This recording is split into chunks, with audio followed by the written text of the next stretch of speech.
Buongiorno, good morning, benvenuti alla seconda giornata di BTO. Partiamo con un panel molto alberghiero, molto tecnico sulle varie tipologie e i vari modelli di business. Il keynote, sono lieto di introdurre, Brian McCabe, Chief Executive of JDB Hotels.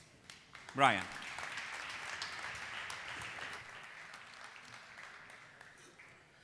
Thank you. Good morning, everybody. This morning's going to be in English, and being an Englishman living in New York, I learned to speak slowly so that the Americans could understand me. So I promised to do my best this morning to go and be exactly the same. Just before I start, how many hoteliers are in the audience? Thank you.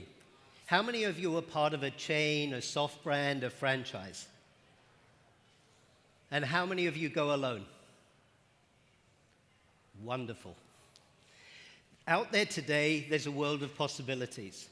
There are chains that want to be part of the independent boutique hotels, franchises, soft brands, a word we didn't really know 5 years ago, representation companies, and all of that still allows you, if you will, to go alone and be independent.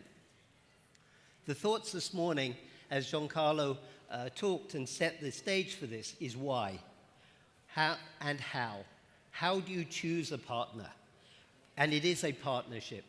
When you are working and looking after your independent hotel, how you select your partner and what you want is a very important part of your business. It's your market, and it's your business and your customers that you want to attract. How do you select that partner who becomes your eyes, your ears, your voice outside of your local area? So just before we do that, I just want to go through just on a few topics of what we do. Just a very brief introduction, a little history.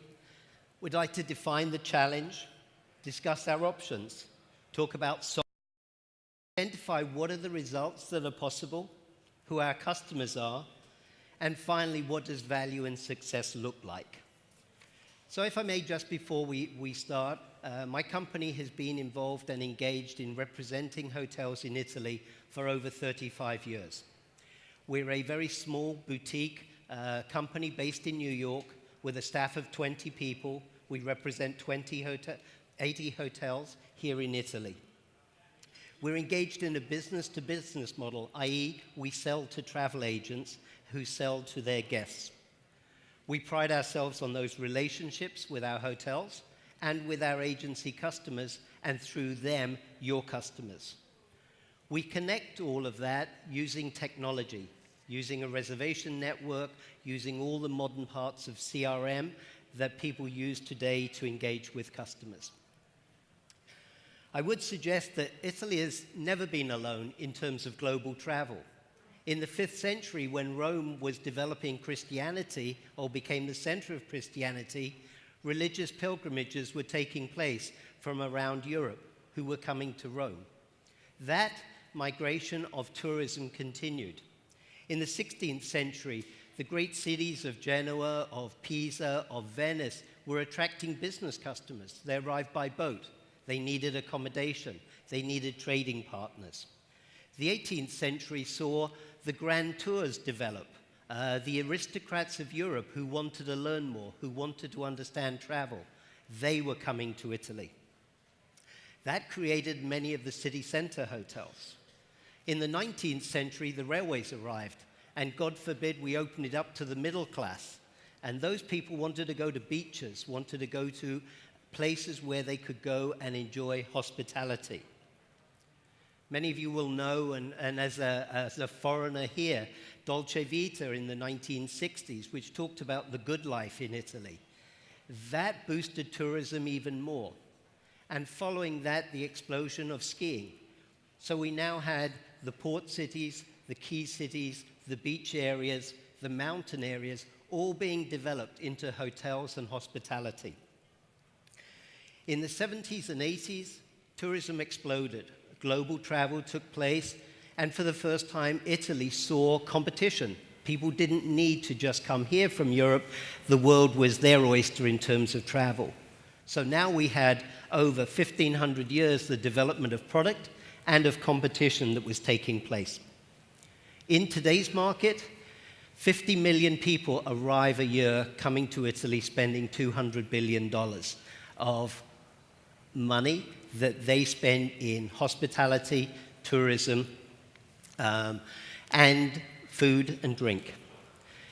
When you look at that 50 million and you look at the people that are coming, in the top 10 now, you have China, you have Brazil, you have Russia, you have Australia. Yes, of course, you've got Europe, but that has a blend of people that we all know as well. And then, of course, you've got the United States.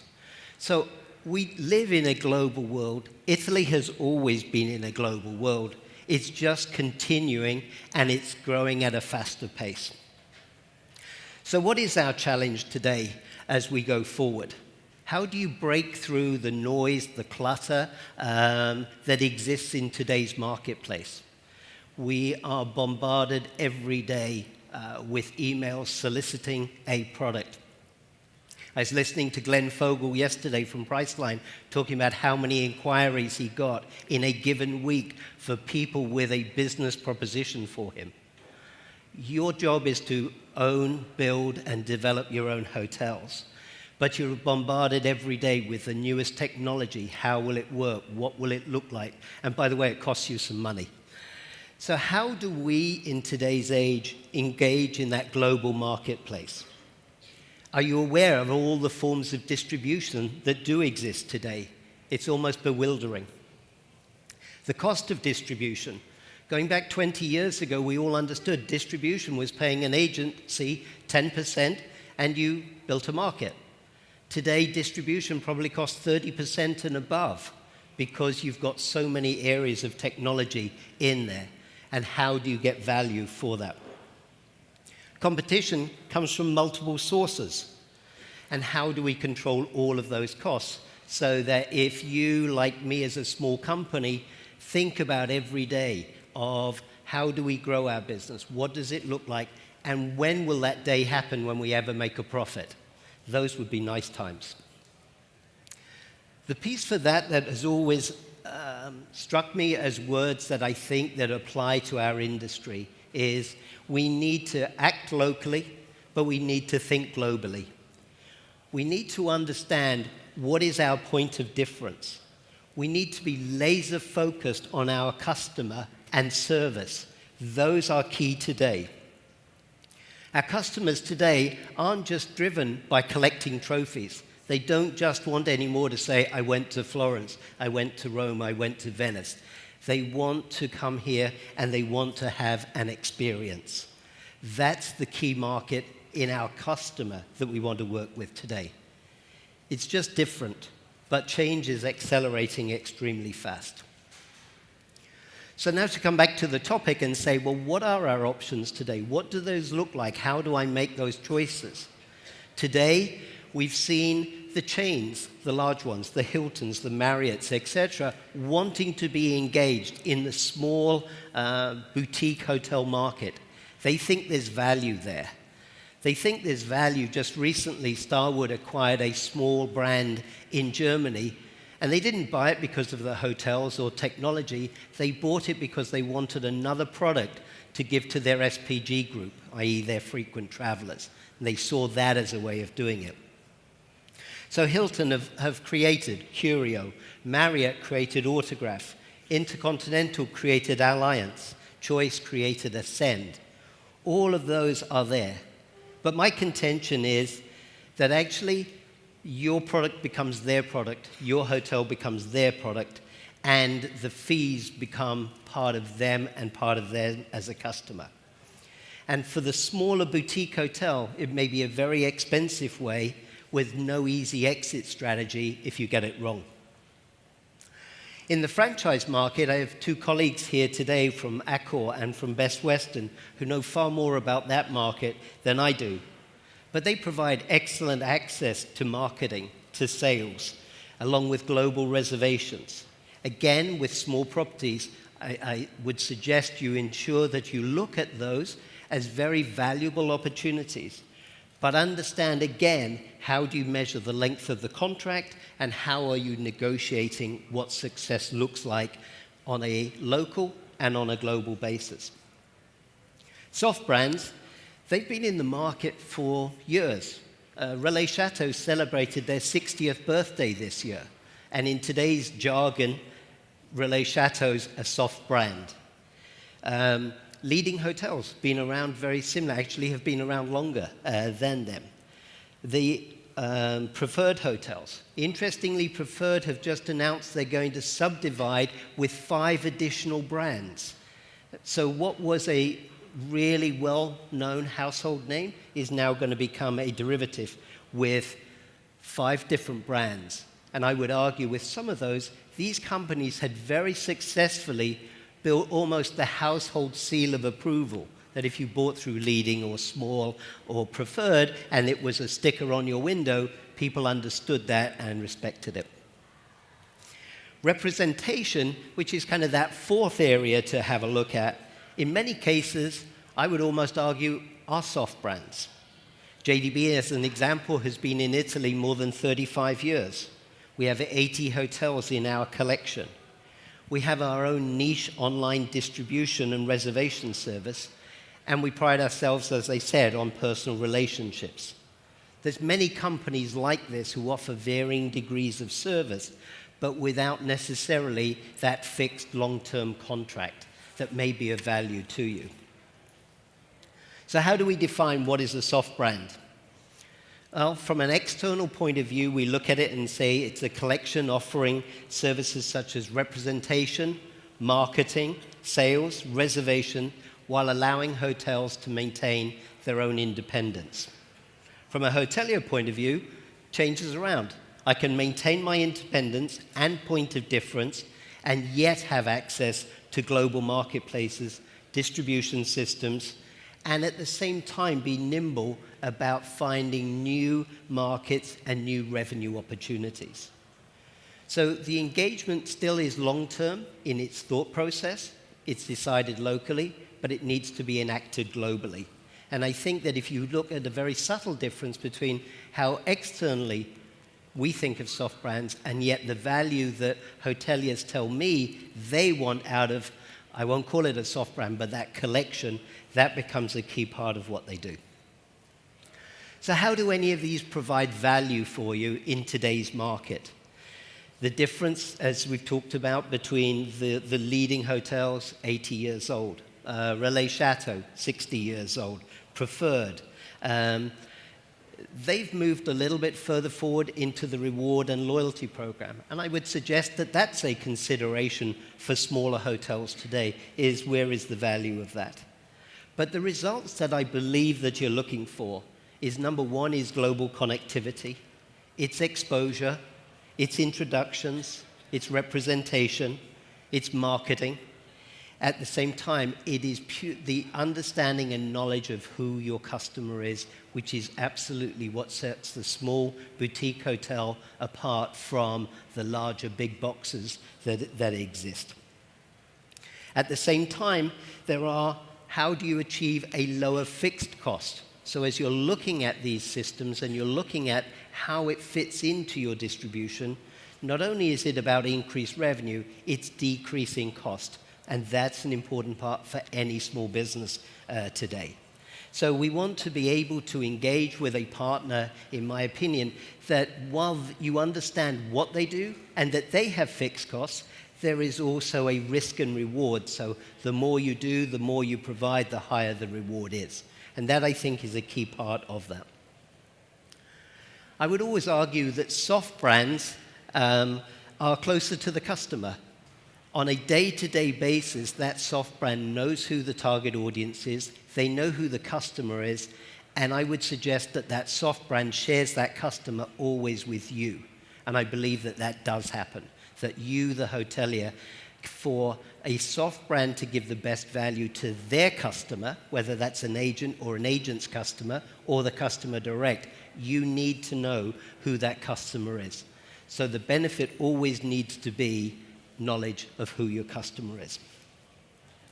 So how do we align the value for this? How do you choose the right partner? I would suggest the number one part is take a business partner who has the same business values that you do. That what you want to do out of your business is what they want to do.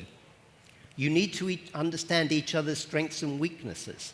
You know, in certain of these companies, they have tremendous strengths. They have strengths locally, but maybe not internationally. They maybe don't have strengths globally, but only in unique markets. You may need and have a very highly competitive situation. So I would always argue that the choice you make is very much about and understanding your strengths and weaknesses and their strengths and weaknesses. You really do need to know what it costs. Understanding that is a key part, as in any equation. You need to understand the likely rewards. And the way to do that always is the way that you run your business on a day-to-day basis. Look at it within a budget line of what it's going to cost, what the potential income is, and where you see the intangible value of those companies. Going back to what I said before, in many cases, it's about the introduction, it's about the product knowledge, it's about what that company can give you that lets you do your job faster. Global doesn't always just mean big. Every market is regional, is reachable. We heard again Glenn talk about yesterday of how their strength has grown in China, a market that is now in the top 10 of arrivals into Italy. How do we get to that market? Are there experts in that market? Or is the OTA the best route for you? Again, it's you making that choice and understanding your business that helps you look at where you want to go. So I think when I look at that, it's truly about what works for you.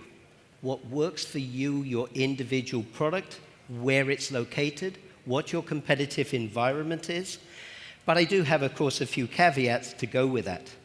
I believe that chains many times have greater distribution than independent soft brands. But I equally would always argue that I believe that your inventory is their inventory. Your hotel is their hotel. Their reservations going through their system are their reservations, not necessarily your reservations. And when you're a company of that size, it's what are they doing to report that income to their shareholders, not necessarily at a local level of business relations. And I've worked for Hilton and I've worked for Millennium, so it's not a part about being with them, but I just believe that in the independent market is the way that it is. Independent soft brands are more nimble. They have an ability to work with you. They sometimes provide less distribution channels than you may ultimately think you want or actually want. But they're more engaged at a local level with the hotel, with the customer. And in the end, as I said to you earlier, as in the case in Germany and Starwood, they become valuable to the larger brand because they see the smaller soft brands as being valuable to them. At the end of the day, this industry is about you. Whether you franchise, whether you soft brand, it's your hotel. There is nothing that's an easy solution that says, hey, I've got this, it'll all be okay, I don't need to do anything further.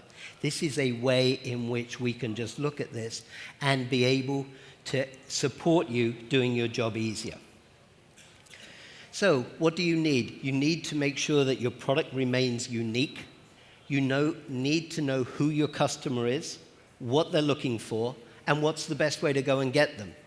And importantly, sometimes in there we forget that we're in an industry that's about people. And mostly it's about fun. You know, I came back today or yesterday back into Florence. This is my 4th trip here this year. You know, coming back and seeing friends and meeting people in the hotel industry, I see a new hotel, I see new bedrooms, I meet new people. That is what our industry is about. And that's what I believe the soft brands bring. Read and learn everything that you can about what you want, understanding how you will get to the decision about the right solution for you.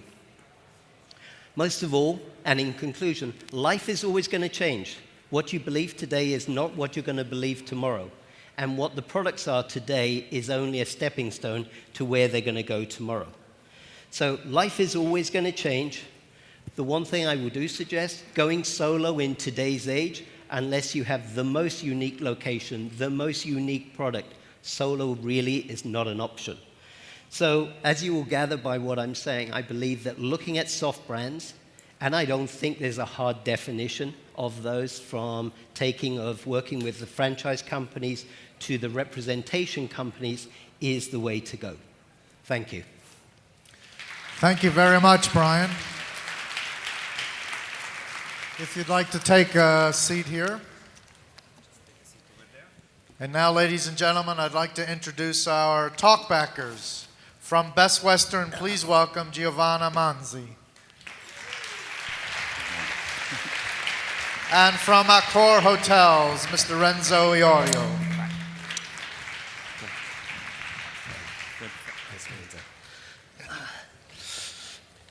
Hi, Brian. Hi, everyone. Good morning. You are so sleepy today. I'm sorry, I put them all to sleep. You did your best. I tried. So, Brian, thank you for your introduction. I think your point is very good. I think all of us can agree about the soft brand. Even if soft, it's an adjective that I would like to use only to describe myself, but not to combine to a brand. Yes. Because I think in Italy we still need brand compared to soft brand, to be honest. I think the situation in Italy is with a very low penetration of hotel chain. In terms of brand, hotel chain is very peculiar and makes our market very different compared to other, especially to United States. It is very familiar to me. So for me, brands are still important in this market particularly. I think because the brand is the only element that can shorten the moment of customer choice. In other words, when you are looking for an hotel in the OTA, Booking, Expedia, whatever you use, you need to spend a lot of time to decide in which independent hotel you have to go. You have to read a lot of reviews. You have to go through all the elements, all the standards, all the features the hotel has, while the brand can make for you the synthesis. If you look at a Best Western hotel, you know exactly what you are expecting for. If you look at an Accor hotel, Mercure, or Sofitel, for instance, you know exactly what is the offer. So the brand is the only element that can make this synthesis for you. And this happens in all the daily choices you are making. Think about the coffee of this morning coffee. Your choice is made via a brand. Probably you have a specific brand you drink. And until the end of the day, when you drink your last spirit, at the end of the day, you choose a brand, even for the spirit. And this is the same for hotel. So my question is, sorry for this long assumption. My question to you is, Brian, which is the value of having a soft brand? Let's define standalone soft brand, as JDB is, without the umbrella of brands. So for instance, even Accor or Best Western has in their offer the soft brand, but it's under an umbrella of brands. For you, it's a standalone offer. To me, it's a little bit difficult to understand which is the value of having a standalone soft brand. So this is my question for you. Okay, thank you. So I think that there's a couple of points that I'd like to touch on as you talk about. I very much agree that the brands are important. I think that sometimes brands almost confuse. I know the name Accor, but if I'm thinking about all the way down the food chain, whether you're from Pullman, from Mercure, from Ibis, you've got a series of brands. And my original contention is that in today's age, the newer, younger traveler that is looking for an experience isn't looking in the same way for a brand that travelers used to look for a brand. Secondly, I think that brands have a different perception, as you said, in different parts of the world. So Best Western is thought of differently in America to how it's thought of in Europe, to how it's thought of in Italy within Europe. So when you talk about that, not only has a brand got to look at their value inside the country, it's got to look at what it is on a global basis. And I use Accor and the change in senior management over the last year that's revolutionized of how Accor thinks with the acquisition of really large chains is, again, a contention that says that's shareholder-driven, and as much as you on the local basis have amazing input, amazing relationships, how do you transpose that to the same people in France or in the States? So for a soft brand, which again, long-winded way, we're good at this, I've been in Italy too long, is that for a soft brand, I use the word that we are niche. Our market is North America. I don't pretend to be able to do what a brand can do in terms of that global reservations, nor do I pretend that I can be across Europe. But my level of expertise is in North America. And if you look at the audience of hotels in Italy, and let's just take that across the board, that about 40% of their business comes from North America, my recognition is that that is a really important market for them, and that's the market that I see us doing. But I don't pretend that as a representation company, and I am a sales and marketing company, as I think we all are. We are. But within there, I have a very niche in a singular market, and my goal is to be the expert in that market and to provide value to the hotels. Well, of course, I work for Ancora and I'm in love with my company. Sure. So it's clear that I have should be. a point of view which it could not be neutral. But I think that the main point that we have to think about, and I mentioned we all, branded or unbranded, soft branded or hard branded, if the expression can work, is where do we stand, in which point of the downhill of becoming commodity producer? Which is, I think, it's a very relevant point, and I do agree, in Italy, in a sense that Italy is, as you mentioned, is so desired to be visited from all along the world, but we have a peculiar number of hotels, we have 33,000 hotels, 115,000 looks like hotel properties, and we have some 3.5 million of flat houses that can be rented on the market. So the point, and I think that we all are mainly hotelier, first of being customer and travelers, is how we can avoid to become a commodities. Because I do think that today the main issue that we have in our industries is that there's a significant trust that is positioned between us and the market. So I would say that an authority should look much more to the capability of accessing the market of the producer rather than the capability of the consumer to access to the offer. In this point, I think that for sure a brand is something that, or an aggregation or something that allows us to be efficient is something which is needed. On the opposite, I do agree that there's no more time of one size fits all. So the consideration you are making that are also looking at a market like US, in which 70% of the hotels are branded somehow, is already another step and another area in which, like in Accor, we started with standard brands. So the hardware of the things should be always like that. And we moved on non-standardized brand, always in the aim of creating value for the hoteliers. So in this sense, when you see that when the soft brands are closer to the guest, I would ask you, are you thinking that are also closer to the hotels, to the hotel as businessman, as industry? Right. So interesting question, and certainly one which I can only speak for. As I say, we're in early December. This is my 4th trip here this year, working with our group of hotels, knowing them, understanding them.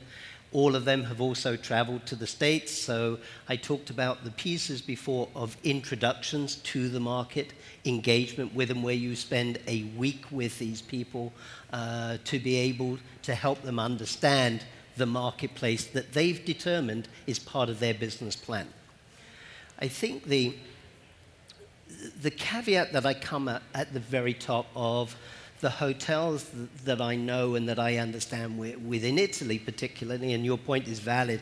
You know, Europe is 70% independent, America's 70% chain.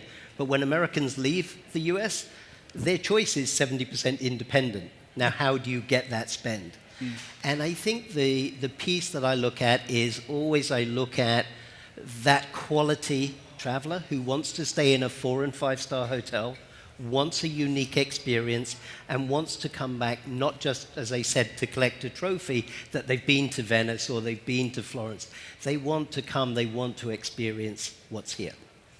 The brands which I will never disagree, have on a global distribution basis a way of helping all of these hotels. I genuinely believe that if I was to ask the audience, they are uniquely proud of their properties and they believe that they are unique. Their challenge is how to get that more profitable at lower cost without signing a long-term contract, but can they get the benefit short-term? And I would look at that and say, I think that today, because life changes, that representation, calling itself a soft brand, however it is, we're a collective. We are not on the GDS. We just connect through channel managers to the properties. So we don't have the capability and the technology that you have. I have a question from the floor. Sorry, myself, to Renzo, because since yesterday we have talked a lot about the, let's say, the revolution which Bassene is doing in Accor, and you are experiencing this revolution, so you can tell us more. What we have seen is 2 different ways of thinking into the big chains. There's the giant Marriott Starwood thing, and which is I want to become as big as possible to respond to the market and to compete with the OTAs. And the response that Accor has done, yes, I want to be giant, but I do invest in many, many different things, from distribution to hostels to accommodation. Yesterday we had One Fine Stay on stage. So tell us more about this revolution from the inside. But well, it's completely a revolution. I think that there are 2 philosophies of approach. The Marriott Starwood approach is, I think, mainly an industry-driven strategy. So I became larger is something which is inside the company and to gain critical mass to be more efficient. Our revolution is mainly looking to the guests, to the travelers, and seeing what he's concretely doing. And if he starts to choose homes rather than hotels, I think that my value is to be stick to him, to create value to him. And so I prefer to enlarge my offer, including homes, including services. We just took over one of the major concierge business in Europe, John Paul. We, as you mentioned, done a small revolution with the marketplace, so opening our platform to completely independent hotel, non-branded hotel. So really trying to be fixed to the customer, because we do think that only being always relevant to the customer, we can create value to all the things that we are doing. And also, I think the major revolution that Sebastian made, and which I think is a pretty relevant one, concerning that we are a French company and he is French, is that it's better to buy innovation and include in a platform rather than to create our own renovation, which is the reason why we bought 25 hours, we bought Mama Shelter. Concretely, we bought and we enlarged our offer to being as non-standard and more linked to the guest as possible, because you are perfectly true that it's not so important the wardrobe that there is in room, and especially if there is the 1,000 wardrobe that you see in the chain, but rather the main point is to have smart people, cool people in your lobby. And in that sense, it's better to have a lot of brands that are meaningful for the guests, because at the very end, of course, the value of a brand is what the customer decides, is not what the owner of the brand pretends the value is. So in that sense, I think that we are really making a revolution, which is a big bet, because of course the numbers will tell if we are right or not, but we are trying to do something which the industry is not doing. Ladies and gentlemen, Giovanna Manzi, Renzo Iorio, and Brian McCabe, thank you all very much. Thank you. Thank you so much. Thank you, Brian. Thank you. Pleasure to meet you. Pleasure to meet you.